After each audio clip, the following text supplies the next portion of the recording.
If you are being called to quit social media, if you have that feeling, if you have that calling to quit social media, then most likely it's probably about time you either get rid of it or just use it less. So today I'm going to share the things that have helped me quit social media, the things that have made it really successful and have made me realize, I don't want these accounts ever again. Even though I have had slip-ups, which is totally okay, it made me learn the negative effects that social media has on my life. So I'm going to share my tips for prevention, things you can do to set up better habits and better ways to not actually go on these apps or search and look in your spare time.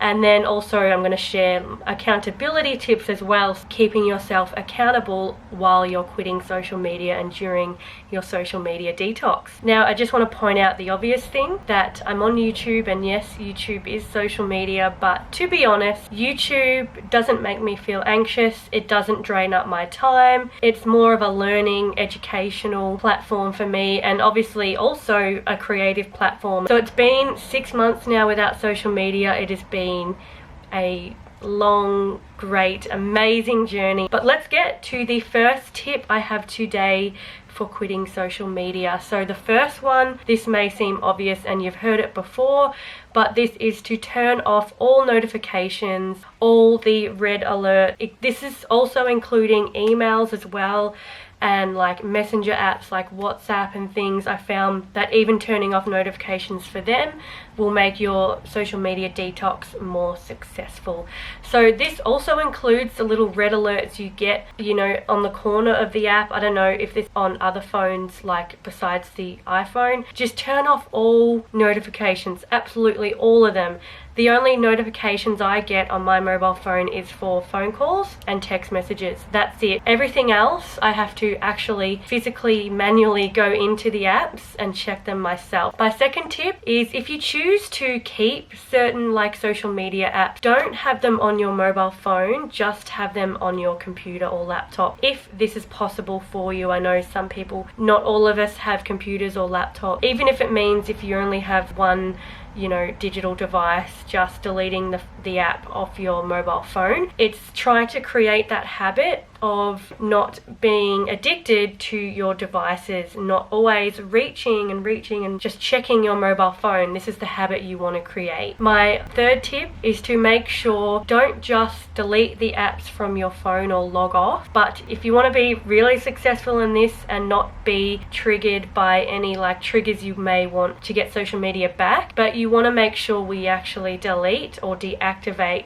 these social media apps. So not just logging out, because if we just log out or if we just delete it from our phones, then we might be tempted to download these apps again and log back in. But if you actually deactivate or delete the accounts forever, then you most likely won't want to go back into it, because it's not as easy as just say logging in. And some social media apps make it hard for you to actually delete your accounts. Some of them you can only deactivate them. So it's important to be aware of certain triggers and certain ways these social media apps lure you back in. They might send emails to you, they might send notifications getting you to go back in. But yeah, it's important, unsubscribe from these, don't listen to them, and delete or deactivate them forever. And my fourth tip for prevention is to keep your mobile phone in a separate room. So this may be when you're just chilling out for the night. You might be reading a book on the couch, or watching a TV show with your family or your partner, and a lot of us keep our mobile phones next to us on our couch, maybe on a side table or something. You want to get out of the habit of checking your phone. And a lot of the time we check our phones, for example, when ads come on, or reading a book. We don't have as much willpower anymore and as much focus these days to actually focus on reading a book without being lured in by any distractions at all. Yeah, leave it in another room, because that'll really get you in the habit of not picking up your phone. And when you pick up your phone, you're just like a monkey. It's just automatic. That sadly, that's the case these days, our digital devices. You might only need to do this for the first couple of days or weeks, because it's like that getting out of that addiction. detoxing from it and detoxing from that bad habit that makes us fall back into going into these social media accounts. Now, the next 5 tips is about accountability. So this is actually when it comes to day 1 of your quitting social media journey and you want to keep accountable or inspired or focused and on track with your social media detox. These are the tips that I personally used in my journey, and they made, a big difference. So the first one is to journal your quitting social media experience. So whether you need to buy yourself a special diary or just write it in your existing diary or notebook, but from day 1, journal out your experience, journal out how you felt, what you did that day, maybe any feelings that come up or any negative effects you felt from it. Some people feel very lonely in the first few days, some people don't know what to do with their time, they feel really bored, but it's important to just sit with the extra time you have now, sit with those feelings and just journal out your experience. And when I got maybe triggered or temptations to get social media back, I would go and look into my journals and read all those days, all how great I felt, how much spare time I had, how much more battery my phone had, how productive I was. So such a good little way to keep yourself on track, and also just to reflect on what comes up for you. A lot of the time, because we have so much spare time, when we delete these apps forever, all these things come up all of a sudden.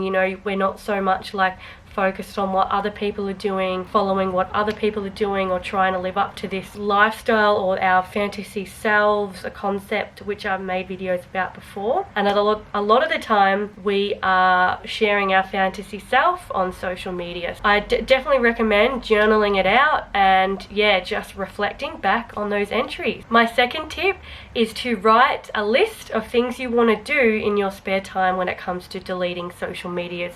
So this could be activities, hobbies, things you need to do, maybe some projects you've wanted to do for a while but never had the time to do, or it could mean calling up a family member or a friend, or catching up with someone you haven't seen in a while, or going on a hike, or whatever you can do at this time. I know during the pandemic it's hard because a lot of us are in lockdown again. Write a list, and when it comes to having that free time, you can just get out your list and be oh yep, I'm going to do that, because you'll just have so much more free time and you'll feel so much more productive and you'll get so much more done with the time you have from quitting social media. My third tip is to be prepared for extra time. So this could be when you're on a bus, in an Uber or taxi, waiting in line, just waiting for your meals to come out if you're out for dinner. A lot of the time these are those times where we pick up our phones and go into social media, and you'll notice now that you don't have it, other people will be on their phones, and you notice how much other people are on their phones, but you'll realize that used to be me too. So sometimes I bring a book with me. I'm okay now, I can just sit there and just think, or just watch the world go by when these times do come. But for those first few weeks, maybe just bring something with you that will keep you less likely picking up your phone, which is again creating that habit of not being so addicted to your mobile phone device. Now the fourth tip, this is pretty ironic because we may have to go into social media to actually do this, but this is to keep inspired by listening to podcasts or watching videos about quitting social media, and any videos that may relate to that journey. So at the moment I'm really loving Minimalist Tech podcast. It's so great. He has such some great tips and advice, and that really keeps me accountable on my journey. This will keep you inspired, this will keep you accountable, and it also, you won't feel so much alone on your journey. You'll realize that other people are going through the exact same thing as you. There's this concept actually that I've recently just learned about, but this quitting social media, it's actually a movement now. A really inspiring guy called, his name is Carl Newport, but he's released a book it's called Digital Minimalism, and he calls this movement and like, you know, someone like me or someone like you, digital minimalists. So, you know, it's actually a movement now, and I'm actually in the middle of reading his book. I wanted to get inspired and research as much as I can about this topic. Okay, and my last tip is, if you do slip up, don't feel guilty or don't feel bad. I went through the exact same thing. I have slipped up on my journey. You know, it taught me, like, when I did go back to certain accounts, that, you know, how it made me feel so anxious straight away being on these social media apps, or how much time it wasted, or how addicted I got to it again. It just, see it as a learning curve, move on, keep moving forward, and don't feel so bad, or, you know, oh, I've slipped up now, I'm, you know, my whole social media detox is just gone forever.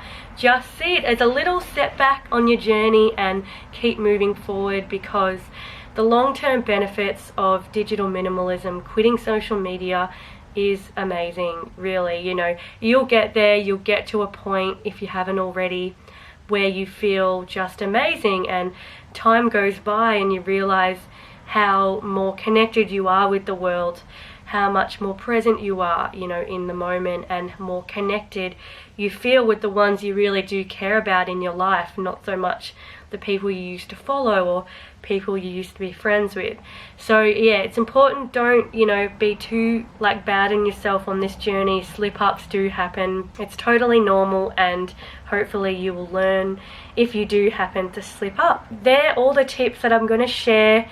You know, really, I really wanted to keep it nice and simple and easy, because sometimes it's those little things that do help your journey. And if you are on this journey, please share your tips for quitting social media, or your experience, your story, because a lot of us, you know, digital minimalists now, I'm going to call it, make sure, you know, make people not feel as alone on this journey. Share your thoughts, talk with people, and yeah, I hope you all have a lovely day or night. Thanks for watching, thanks for listening, and blessings to you all.